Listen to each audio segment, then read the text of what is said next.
लाडकी बहीण योजना आणखी पण तुम्हाला 3,000 रुपये आले नसतील तर लगेच कमेंट बॉक्स मध्ये सांगा तुमचा जिल्हा कोणता आहे, तुम्ही कधी फॉर्म भरलाय, कारण की पहिला टप्पा संपलेला आहे। लक्षात घ्या, पहिल्या टप्प्यामध्ये तुम्हाला जर पैसे आले नसतील तर सावधान, तुम्हाला तुमचं नाव, तुम्ही कोणत्या जिल्ह्यातले आहात आणि कधी फॉर्म भरलाय मला कमेंट बॉक्स मध्ये सांगा। आपल्याला गोष्टी चेक करायच्या आहेत। आणि दुसरी गोष्ट महत्वाची म्हणजे तुम्हाला तुमच्या प्रोफाईलवर जायचं आहे, जिथं तुम्ही फॉर्म भरला आहे त्या फॉर्मच्या ठिकाणी अशा स्वरूपाचं रिसबमिटचं बटन आलं आहे का, या दोन गोष्टी लगेच मला कमेंट बॉक्स मध्ये सांगायच्या आहेत। ज्यांना 3,000 रुपये अजून आले नाहीत त्यांनी लवकरात लवकर दोन गोष्टी सांगा, तुम्ही कोणत्या जिल्ह्यातून बोलतायत आणि तुम्ही जो फॉर्म भरलाय त्याला हे रिसबमिटचं बटन आलेलं आहे का।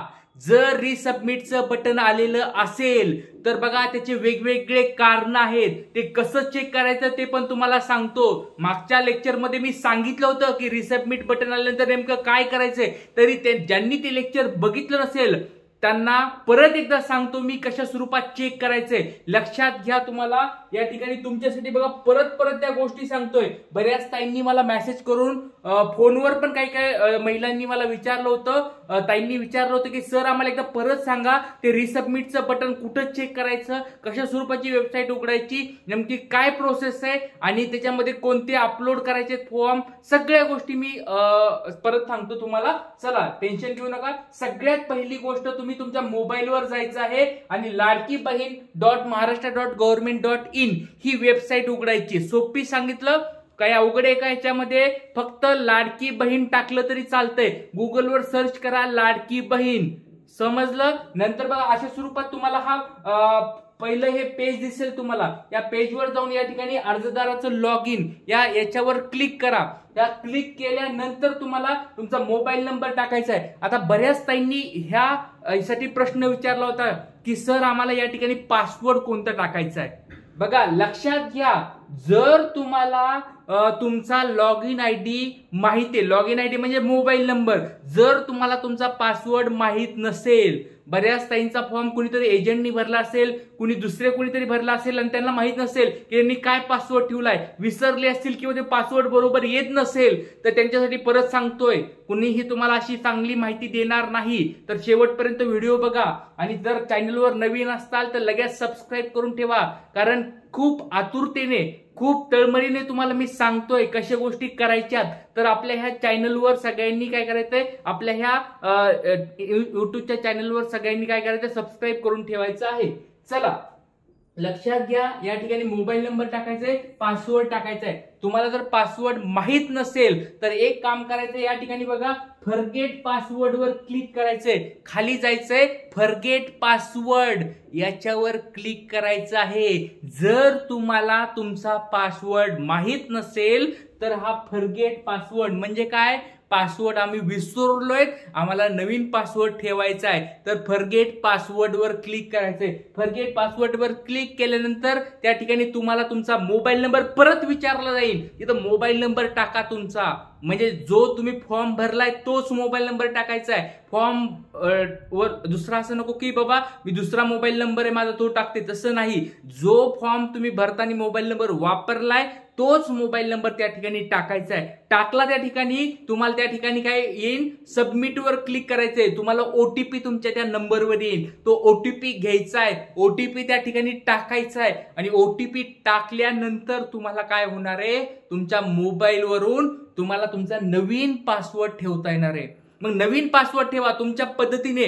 तुम्हाला जर माहित नसेल पासवर्ड कसा ठेवायचा ते पण मी तुम्हाला सांगतो। जर कोणाला माहित नसेल की सर आम्हाला पासवर्ड पण माहित नाही कसा ठेवायचा, कारण आम्ही बरेच पासवर्ड टाकून बघितले पण ते इनव्हॅलिड पासवर्ड म्हणतंय, तर ते कसं टाकायचं ते पण तुम्हाला पुढच्या लेक्चर मध्ये सांगतो। फक्त मला कमेंट बॉक्स मध्ये सांगा की सर आम्हाला पासवर्ड टाकायचं पण शिकवा, कारण की लेक्चर मोठं होईल म्हणून ते आता ह्या लेक्चर मध्ये सांगित नाही, पुढच्या लेक्चर मध्ये सांगतो। पासवर्ड कसा टाकायचा आहे, तर पासवर्ड तुमच्या पत्नीने जर येत असेल तर टाकून द्या आणि नवीन पासवर्ड टाकल्यानंतर परत लॉग इन या ठिकाणी करून घ्या. कॅप्चा टाकायचा आहे आणि लॉग इन वर क्लिक करायचंय. लॉग इन वर क्लिक केल्यानंतर तुम्हाला पुढे जायचंय. अशा स्वरूपाचं तुमचं फॉर्मचं स्टेटस दिसेल.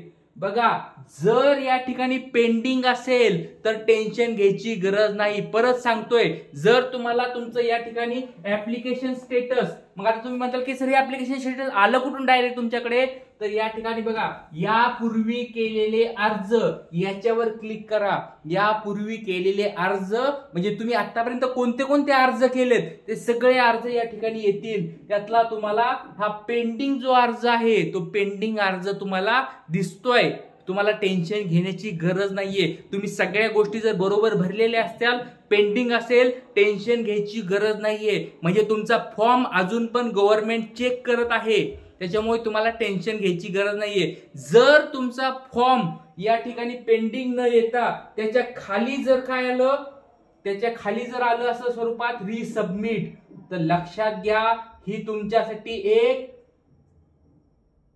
घंटा असणार आहे. घंटा म्हणजे काय, लवकरात लवकर जागे होण्याची घंटा आहे. बाबा रिसबमिटचं बटन आलंय, मला रिसबमिट आलंय म्हणजे काय, लवकरात लवकर मला माझा फॉर्म भरायचा आहे. तुम्हाला पैसे भेटणार नाहीत. जर तुम्ही लवकरात लवकर फॉर्म दुरुस्ती करून भरला नाहीत तर तुम्हाला पैसे भेटणार नाहीत. आणि 3,000 सोडा, पुढचे महिन्यातले पण पैसे तुम्हाला भेटणार नाहीत. तर लवकरात लवकर तुम्ही काय करायचंय, चेक करायचंय. आता तुम्ही म्हणत असाल की सर आम्हाला याच्यामध्ये नेमकं चेक काय करायचंय, रिसबमिटचं आम्हाला बटन आलंय, तर या ठिकाणी हा डोळा दिसतोय बघा, डोळा, या डोळ्यावर क्लिक करायचे. डोळ्यावर क्लिक केल्यानंतर तुम्हाला दिसेल की आपलं सगळ्या गोष्टी दिसतील, की तुम्ही कोणतं नाव टाकलंय, काय टाकलंय, कोणते फॉर्म अपलोड केलाय, कोणते डॉक्युमेंट अटॅच केले, त्याला सगळं त्या ठिकाणी दिसेल. ते दिसल्यानंतर खाली त्याच्यामध्ये एक रिमार्क दिसेल बघा, ते खूप महत्वाचं आहे.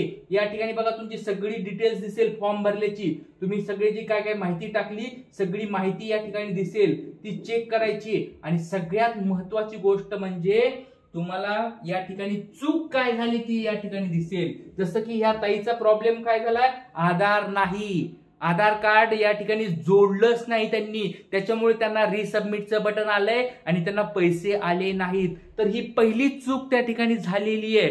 तर या पहिल्या चुकीला काय करायचं, आपल्याला दुरुस्त करायचंय. या ठिकाणी बघा ऍडमिन टाईप काय आहे, विलेज लेवल, म्हणजे त्यांच्या गावामध्ये चेकिंग झालीये. त्या गावामध्ये चेकिंगला समजलं की यांनी आधार कार्ड अजून जोडलं नाहीये, मग त्यांना रिसेंडचं बटन आलेलं आहे. नंतर स्टेटस दिसतंय रिसबमिटेड. रिसबमिटेड म्हणजे काय, तुम्ही डबल फॉर्म भरायचंय, तुम्हाला डबल काय करायचंय, अपलोड करायचंय. त्याच्यानंतर दिसते बघा रिझन या ठिकाणी दिसतंय, the Aadhaar number enter in the application. Aadhaar number या ठिकाणी टाकून तुम्हाला सगळ्या गोष्टी परत भरायच्या आहेत तुम्हाला. लक्षात घ्या. त्याच्यामध्ये नंतर म्हणताल तुम्ही की सर आम्हाला आता समजलं की आमचं रिझन काय. बघा लक्षात घ्या, कुणाकुणाला आधार कार्डचं रिझन येईल, कुणाकुणाला बँक असं लक्षात असं देतील की बँक सीडिंग नाही, बँक सीडिंग केलेलं नाहीये, असं कुणाकुणाला सांगतील की बाबा तुमचं हे डॉक्युमेंट, रेशन कार्डचं डॉक्युमेंट मिसिंग आहे. कुणाकुणाला असं म्हणतील की तुमची या ठिकाणी पत्ता चुकीचा टाकलाय. कुणाकुणाला असं म्हटलं जाईल की तुम्ही गावाचं पिनकोड व्यवस्थित चुकीचा टाकलेला आहे. अशा भरपूर साऱ्या ज्या रिझन असेल, म्हणजे तुमच्या फॉर्म मध्ये ज्या चुका झाल्या असतील त्या ठिकाणी येतील. त्या गोष्टी सुधारायच्यात. मग त्या सुधारायच्या कशा, तर लक्षात घ्या, या ठिकाणी तुम्हाला एक पेनाचं एक बटन दिसते बघा, लक्षात घ्या, या ठिकाणी पेनाचं बटन दिसतंय. या पेनाच्या बटनावर क्लिक करायचंय. पेनाच्या बटनावर क्लिक केल्यानंतर तुमचा फॉर्म डबल एडिट होईल. एडिट म्हणजे काय, परत तुम्हाला फॉर्म त्यामध्ये दुरुस्ती करता येणार आहेत. त्या दुरुस्ती तुम्हाला या ठिकाणी करून घ्यायच्या. दुरुस्ती केल्यानंतर तुम्हाला बघा या ठिकाणी तुमच्या ज्या दुरुस्ती करायच्या आहेत त्या सगळ्या ठिकाणी दिसतील. त्या अपलोड तुम्हाला आधार कार्डचा पहिली बाजू, मागची बाजू, किंवा तुमचं नाव वगैरे चेंज करायचे, बँकिंगचं सेटिंग करून घ्यायचंय, सगळ्या गोष्टी या ठिकाणी तुम्ही अपडेट करून घ्यायचे. आणि अपडेट केल्यानंतर तुम्हाला या ठिकाणी काय करायचंय, माहिती साठवा किंवा सबमिट करा. तर तुम्हाला अशा स्वरूपात माहिती सबमिट करून घ्यायची आहे. लक्षात घ्या ताईंनो, हात जोडून एक विनंती आहे, जर तुम्हाला पैसे हवे असतील तर या गोष्टी लवकरात लवकर करा. आणि तुम्हाला जरी जास्त नॉलेज असेल तर तुमच्या शेजारच्या काकूंना, त्यांच्या कुणाला जर मोबाईल वापरता येत नसेल, त्यांना स्टेटस चेक करता येत नसेल, तर तुम्ही जाऊन त्यांना मदत करा. तुम्हाला पण पैसे येणार आहेत, त्यांची पण मदत करा, त्यांना पण पैसे येऊन द्या, सर्वांना पैसे येणार आहेत. बघा, मी तुम्हाला जीव तोडू सांगतोय. हे लेक्चर मी तुम्हाला सकाळी पण सांगितलं होतं, पण बऱ्याच जणांचे मला मेसेज आले की सर आम्हाला परत एकदा सांगा, आमच्या मोबाईल नंबरवर पासवर्ड येत नाहीये, आमचा पासवर्ड कसा डबल सेट करायचा, पासवर्ड आम्हाला माहित नाहीये, विसरलोत आम्ही, कोणता मोबाईल नंबर टाकायचा आहे, कसा कॅप्चा टाकायचा आहे, सर कुठे चेक करायचंय, कुठे एडिट करायचंय, अजून काय काय कारणे येतील. त्या सगळ्या गोष्टी मला प्रश्न विचारले होते, म्हणून तुमच्यासाठी जीव तोडून परत एकदा सगळे हे लेक्चर बनवत आहे. तर लक्षात घ्या, तुम्ही पण थोडीफार हेल्प करा. ज्यांना कुणाला प्रॉब्लेम येत असेल तर हा व्हिडिओ त्यांना नक्की शेअर करा, जास्तीत जास्त शेअर करा. आणि चॅनलवर तुम्ही जर नवीन असताल तर सबस्क्राईब नक्कीच करून ठेवा. खूप छान स्वरूपाची माहिती मी तुम्हाला पोहोचवत आहे. तुम्हाला तुमचा लाडका भाऊ तुम्हाला खूप छान स्वरूपाची माहिती देत आहे. तुम्ही सगळ्यांनी चॅनल जॉईन करून ठेवायचं आहे आणि जास्तीत जास्त शेअर करायचंय. लेक्चर आवडत असतील तर लाईक करा, शेअर करा आणि नंतरच्या तुम्हाला एक अजून काही प्रश्न असतील तर कमेंट बॉक्समध्ये विचारा. तुमचा कोणता जिल्हा आहे ते मला सांगा. तुम्हाला पैसे आले नसतील ते पण सांगा, मला काय अडचण येतील त्या पण सांगा. सगळ्या ह्याच्यामध्ये पुढच्या व्हिडिओमध्ये तुम्हाला सांगतो. आज आपण इथेच थांबूया. 1,500 रुपये प्रत्येक महिन्याला हवे असतील, थोडे कष्ट घ्यावे लागतील. तुम्हाला पण कष्ट घ्यावे लागतील आणि तुमच्या या भावाला पण तुम्ही सांगा, मी पण कष्ट घेऊन तुमच्यासाठी नवीन नवीन व्हिडिओ बनवतो आणि सगळ्या प्रश्नाची उत्तर तुम्हाला पुरवतो. चला आज इथेच थांबूया, पुढच्या लेक्चरमध्ये भेटूया. जय हिंद, जय महाराष्ट्र.